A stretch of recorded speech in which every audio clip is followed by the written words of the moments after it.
What's going on, guys? It's good to be back. In today's video, we're going to be going over my top 5 loadouts that I've been running in Call of Duty Warzone. And these loadouts are going to be post the MG82 Nerf, so that gun is not going to be included. This is kind of what I've been using after the MG82 was nerfed, and this is what I've been finding the most success doing at. So anyway, if you guys could learn something new, hit the like button, subscribe to my channel, and let's get into the rest of the video.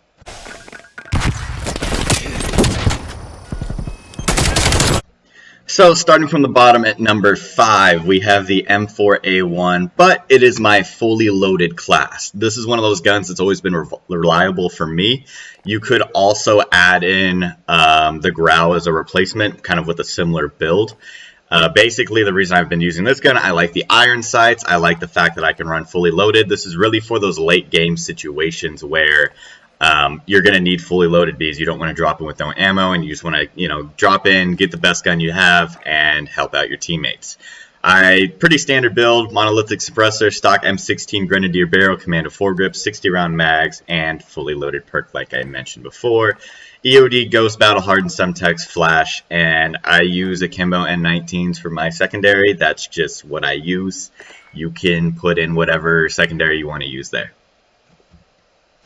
At number 4, we have the brand new C58. I have been enjoying this gun a lot. It kind of reminds me of the Grau or Kilo. It's very reliable, especially at longer distance. It's very accurate, and it hits pretty hard as well. I have a pretty long-range build on this one. Agency suppressor, the 18.5-inch task force barrel, standard 55-round mags. You still get the the good ADS speed and everything else with the extended magazine.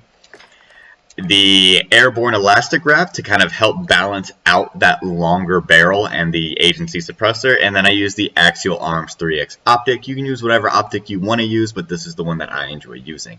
I have this gun paired with the Cold War MP5, and it is built for speed, not range. This is really ideal for inside 10 meters. I really use this gun whenever the gunfights are very, very close quarters.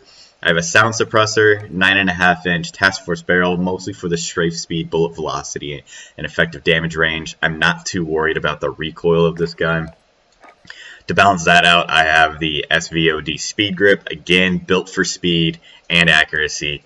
40-round drum mag, kind of a similar situation as the last one. I don't want to hurt the ADS time too much. You shouldn't need more than 40 rounds with this gun anyway, because it is mostly for close quarters. And for the laser, I use the SWAT 5 megabyte laser sight, just for additional hip fire accuracy, like I said, really for close quarters engagements, to try and balance out that longer range C58. At number 3, I have the same MP5 build as I mentioned before, but this time I am pairing it with a Krig 6. I really like the Krig. It's an absolute laser beam. However, it doesn't hit very hard. It kind of reminds me of the Modern Warfare M13. In this build, I'm running the agency suppressor, 15-inch CMV mil-spec barrel, the standard 60-round mag, elastic airborne elastic wrap, and again the axial arms 3x.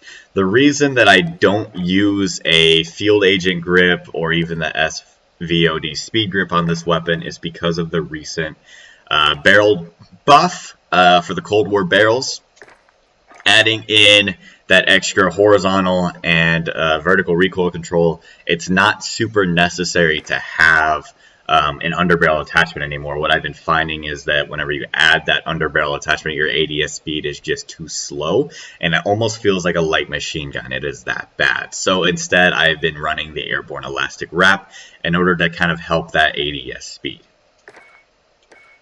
So at number 2, we have the XM4 and the K-Swiss, or Swiss K, or whatever sniper you want to call it.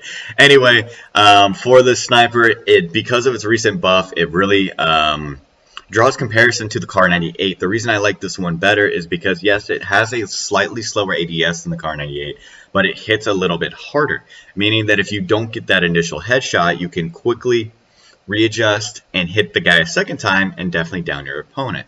On this one, kind of similar, built for longer range engagements, especially being a sniper. So I'm running the GRU suppressor, the 24.9-inch Tiger Team barrel, the Bruiser grip, because you want that aiming stability to where whenever you aim in, you don't really have to hold your breath, and wherever you point the gun is exactly where you're going to shoot. You're not going to have a lot of idle sway and things like that.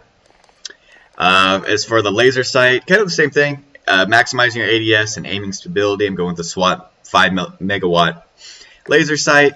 And for the rear grip, I'm going with the airborne elastic wrap. Kind of a consistent theme here, just maximizing that ADS speed.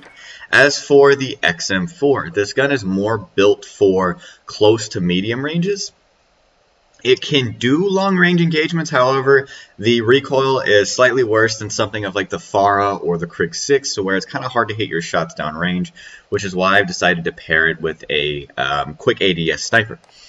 Now, this XM4, like I said, built for range, however, because it's more for medium to short ranges, I equipped it with a Microflex LED optic.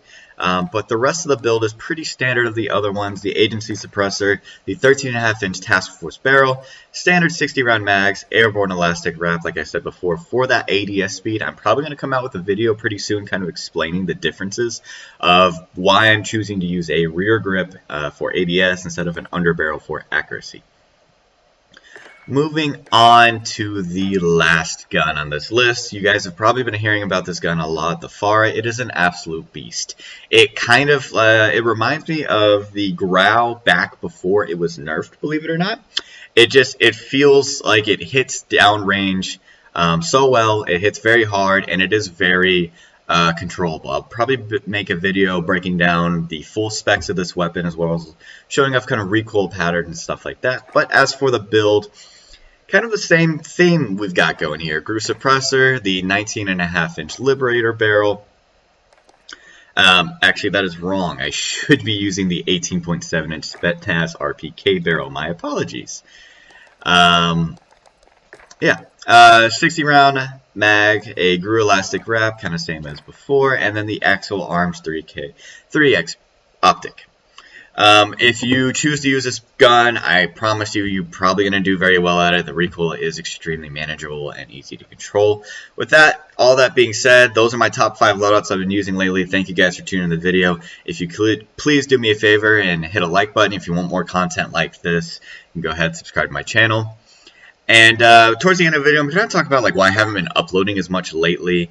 In the past, I recently tried to, kind of put all of my efforts after graduating college into finding a full-time position. Now that I found that job, I can kind of refocus into YouTube, as well as my full-time job as well. But you should be seeing more regular uploads. I'm trying to upload about 3 to 4 times a week now, as I was before I decided to kind of put all of my effort into finding full-time employment. Anyways, thank you guys so much for tuning into the video, and I hope you have a great day.